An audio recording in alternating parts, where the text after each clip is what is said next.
The Newsroom, where untold story is revealed. Mukifulume ekyafalawe magere kigudde temulwawo okufa Mpuuga agamba nti ajja kikulembera ekyo n'abadde block bagamba bajja kikulembera naye bwe mubanga mukulembeddemu ababiri temubeeranga exclusionists abantu abasindiikiriza abalala ewaki ebweru twagala mukulembere mwami Mpuuga ne banno nga mukkiriza n'abalala balina amagezi mu kifo ky'okufuna abakulembeze ab'ensa twaendinga up naba Ozambe mwabese bozambe twaendinga up naba Ozambe. Alright, mwebale maaso n'okubeera nga mutugoberera ku mukutu gwa Beyond the Newsroom zedde niyo okubeera nga nkutuusako ensonga ez'enjawulo ate nga bwe ziba zigenda maaso n'okubeera nga zitambula mu ggwanga lyattu Uganda oba olyawo n'ensi yonna okutwaliza wamu. Ngenda maaso n'okubeera nga nkuwa amawulire gano naddala nga nsengese videos mu chronological order ate mu ngeri yemu nga ngenda maaso n'okubeera nga ngoberera oba olyawo amateeka nga bwe galagira.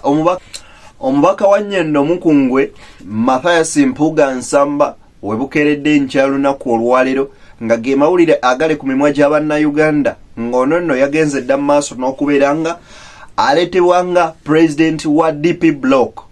Jukira ekiwayi ekyekutulwa ku DP n'ekikola ekibiina kya DP Block baali beesitudde ne bagamba nti atuuse omukago ne Nuupu twegasse ku Nuupu era Mathias Mpuuga Nsamba ono abadde deputy president w'ekibiina kya National Unity Platform His Excellency Robert Kyagulanyi Ssentamu naye okuva lwe yavaayo n'akwata mu kibbo ky'Abannayuganda ne batukuŋŋunta ne biliyoni emu n'obukadde 7 ekyo nno kyamuviirako okubeera nga tebakyalinnya mu kimu na His Excellency Robert Kyagulanyi Ssentamu. Kakati olunaku olwajjo bavuddeyo Mathias Mpuuga Nsamba ne bamulangirira nga akulembeddemu ekisinde kya DP Block oba ekibiina kya DP Block okubeera nga akikwatira bendera mu kalulu ka 2026 231. Baganda bagamba nti munnange gwoyita naye gwoyita mukwano gwo oba olyawo yasobola okulyamu olukwe. Mpuuga tuwabeera nga naye mu National Unity Platform nga teri amanyi nti oba olyawo aligenda mu maaso n'okufuuka kino kyali. Njagala ngende mu maaso n'okubeera nga nkuwa video eno ogere mu maaso n'okuba nga munywanyi ogiraba ate tusobole okubeera nga tweyongereyo tutandikire wano ate olunaku luno olwaleero. Omuntu nga yambadde ekkooti ng'emabega ataddeko ekigambo nti mununuzi baali bamuyita Kyagulanyi. Kati ffenna olw'okuba twali mu kaseera ka kubutaabutana ne tumubuukira. Ebuvanjuba n'ebugwanjuba ewaka wasigalawo ewasinga. Beyond the Newsroom gwe mukutu ogukuleetera ekyo ekisinga katiranga naffe ng'oyita ku noti 771 44 53 ne noti 744 26 41 na bino bikulu tetulanga bafere tetulanga basawo ba kinnansi n'abagwa mu koowa eryo mwebale kutuwagira. Thank you. Bwetutuukeeyo tetwamanya nti tubuukidde mpologoma oba empisi ey'okutugaaya okutumalawo.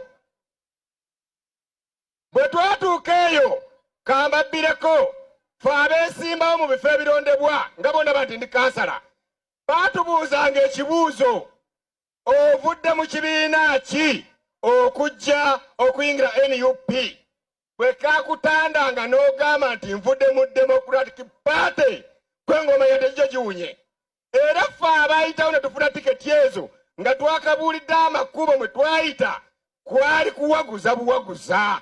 Abawagizi ababadde ku mukolo guno mubaddemu abavudde Masaka, Mpigi, Wakiso n'eggombolola za Kampala okuli ne bakansala ba NUP nga bagamba nti balinze firimbi yokka kuba gye bali beetamwayo dda.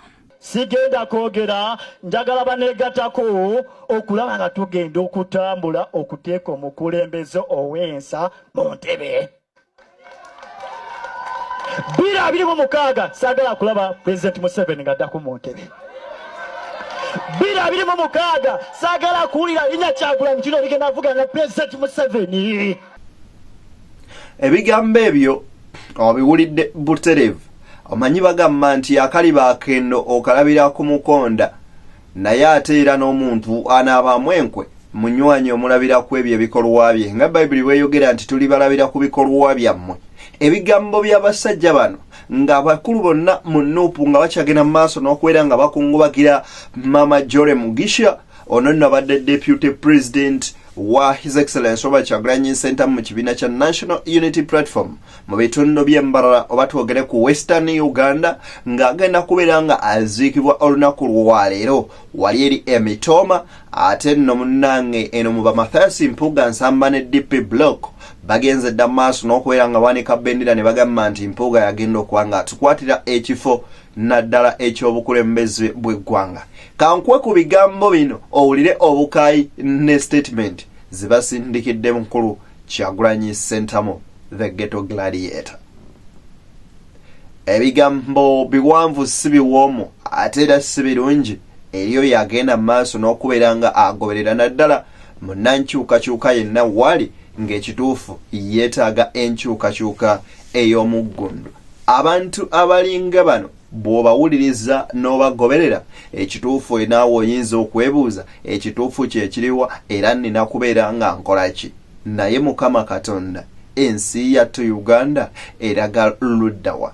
Mpuuga ono alina ebintu ebyenjawulo byezaakola nga kituufu biragira ddala nti ono aliko akabonero. Jjukira nti nno mu mwaka guno gwennyini Mpuuga yategeka okusaba mu bitundu by'e Masaka. Nkugambye Mpuuga ava eri mu Greater Masaka.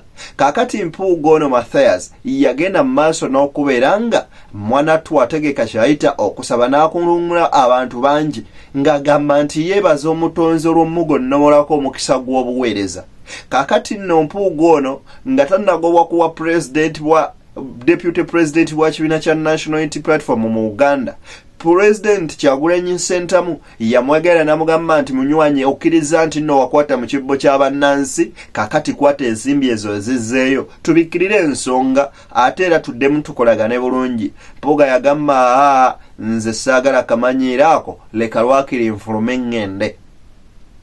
Era ono yagenda n'abaseeteekerezi okuli abasajja abamu nga ba Dr. Abedi Bwanika, ng'ono nno yabadde omuvumi omukulu kwoteeka n'okuweebuula n'okuleebuusa buli kinoomu avaayo okwogera ku Mathias Mpuuga Nsamba.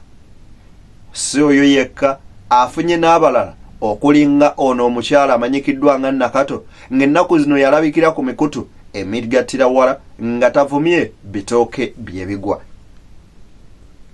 Baganda bange, ensonga zo bwezityo bweziri wabula nzikiriza ate nkuwe video eno ayagala olanga naffe tukubireko ku simu zaffe wezirewo wansi ku screen ensonga tuzitambuze malidadi sana. Akuume atakuumira mpeera emboozi ebadde mpanvu naye ne tugamba katugisale tugikomye waneeno olwaleero ate oba oliawo olw'ensonga ezitali zimu na zimu. Mbaagaliza byemunjagaliza banywanyi mbeere bulungi baana ba taata ate era mweraba.